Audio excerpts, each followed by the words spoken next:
This is Canada Post's massive gateway sorting facility in Mississauga. From here, about a third of the mail in Canada is sorted and sent on across the country and around the world. With everyone stuck inside with their computers, there's been a massive jump in volume through here. My name is Bruce Marshall. For the past 3 years or so, I've been a part-time transport driver with Canada Post. A little job of 4 hours a day in the early evening that I didn't tell many friends about. It's not who I am, nor what I do. My real life is quite different. I'm an actor and broadcaster, run my own communications firm, have been a political candidate and a political advocate in Brampton since running for Brampton Council in 2018. Previously in my life, I was also a firefighter who dealt in hazardous materials. This COVID thing is just a huge hazmat incident involving a biohazard, something I'm pretty familiar with. I'd like to think that my reputation is for standing up for what's right, even if it makes me a lightning rod for criticism. Somebody needed to speak out, so here I am. As you know, it was reported in the media on April 2nd that an employee at the Canada Post Gateway plant had COVID-19.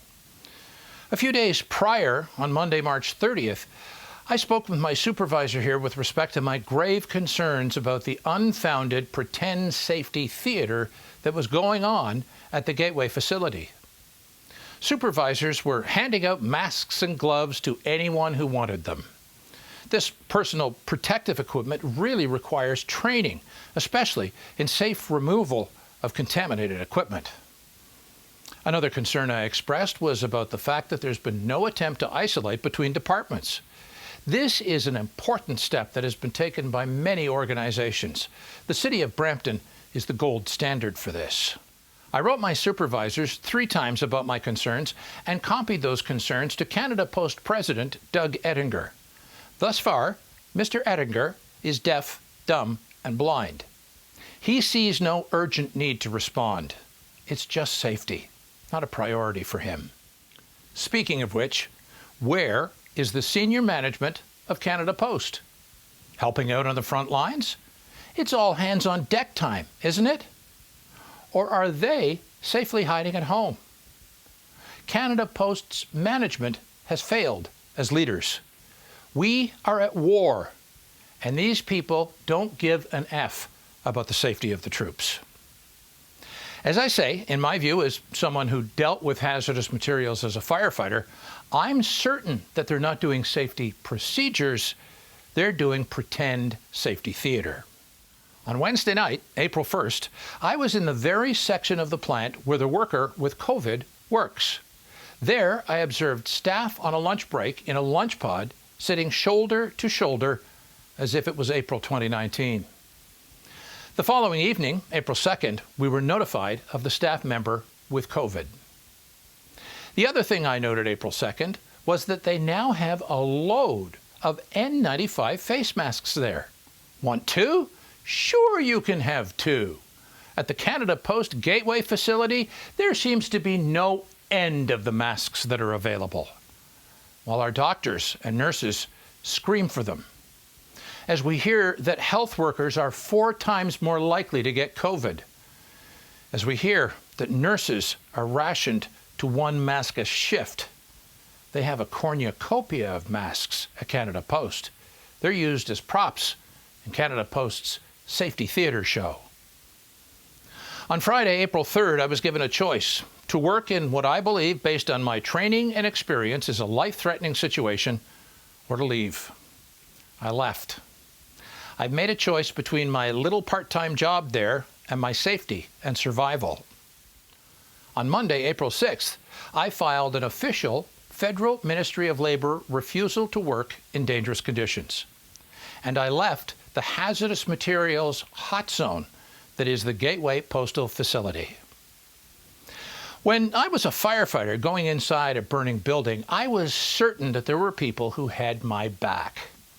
I believe that at Canada Post, they've spent the past 2 weeks proving that they have nobody's back. Keep feeding the machine and put Band-Aids on safety issues.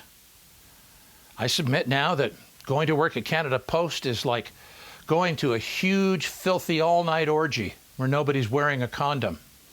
Because of a lack of proper procedures, no training, and misuse of personal protective equipment, Canada Post is a toxic petri dish waiting for disease to fall in it and grow. The heroes of this story are the frontline postal workers, especially the delivery people. Everyone in operations at Canada Post is giving their all and then some. Most are scared. Many are terrified. Others are using various ways to stay away from work, and who can blame them? In the ranks, it seems unanimous that they feel that Canada Post cares more about keeping things moving than about safety.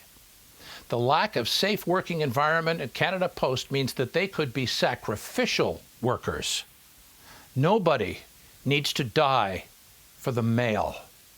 It's important, but not that important. Monday, April 6th, Ontario Premier Doug Ford figured Ontario had a week of masks left. Here's what one nurse, J.C. Cedarberg, a nurse in Santa Rosa, California, had to say about their mask situation. We're a few weeks behind them. So yesterday when I'm taking care of this patient, they came by at 8:30 and pulled all my N95 masks out of my isolation cart. And when I noticed this happened, I didn't know it was going to happen, but when I saw it happen, I was able to catch my manager and ended up having a conversation with my manager and 2 assistant managers at the nurse's station. I'm gowned up in my coronavirus scrubs. I've been wearing an N95 mask all morning, and now they've taken them away. And I questioned it and got pushed back big time from administration. I begged for an N95 mask yesterday. With respect to Canada Post's hoard of masks that are needed far more by frontline medics, I give notice to Brampton Mayor Patrick Brown and Mississauga Mayor Bonnie Crombie, to members of Parliament Sonia Sidhu, Ruby Sahota, Ramesh Sangha, and our Brampton hero MP Kamal Khera, who is also a registered nurse, who volunteered to help out in nursing and is now down with COVID. I notify my Brampton elected officials and Peel leaders that there is a hoard of N95 masks at Canada Post, certainly in the Canada Post Gateway facility. Those masks need to get to the frontline medical heroes who need them the most. If it's necessary, send Peel Police, the OPP, or the RCMP to seize this essential medical safety equipment. Canada Post leaders should also be held accountable for hoarding those masks. Government needs to act immediately. The Ministry of Labour needs to issue a stop work order until the grave safety issues at Canada Post are addressed properly.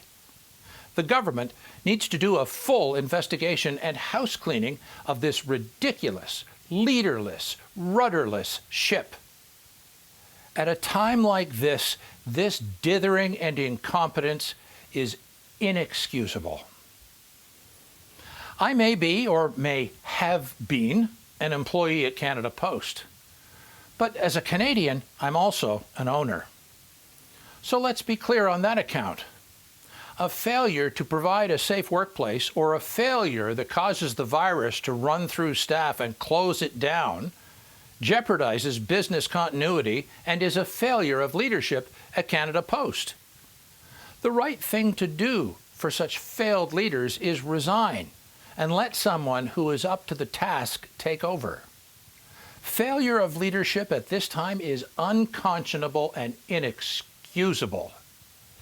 Those people failed Canada, and they have failed Canadians. And let me put this out there. If I were, say, a landlord, and a tenant died due to lack of safety equipment, I could face criminal negligence causing death charges. Similarly, I would suggest if you're anywhere from a supervisor on up at Canada Post and someone dies due to inadequate safety measures, you too should face criminal negligence causing death charges. That's how high the stakes are here. You'd have up to 10 years in prison to consider your mistake. So as a supervisor, remember that your responsibilities under safety legislation override what you're told to do. Your first responsibilities are to safety legislation, not Canada Post policy. Govern yourself accordingly going forward. Somebody needed to stand up for what's right. Somebody needed to stand against what is wrong. And since there's nobody with Canada Post who can demonstrate that leadership, I will. I make this urgent call before somebody dies for the mail. When I wore this, I had no problem getting on my hands and knees and crawling inside a burning building to save a life or fight a fire.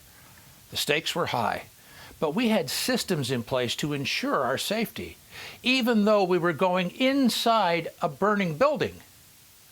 The post office may be an essential service, but that doesn't mean it has to be a sacrificial service. Nobody has to die for the mail.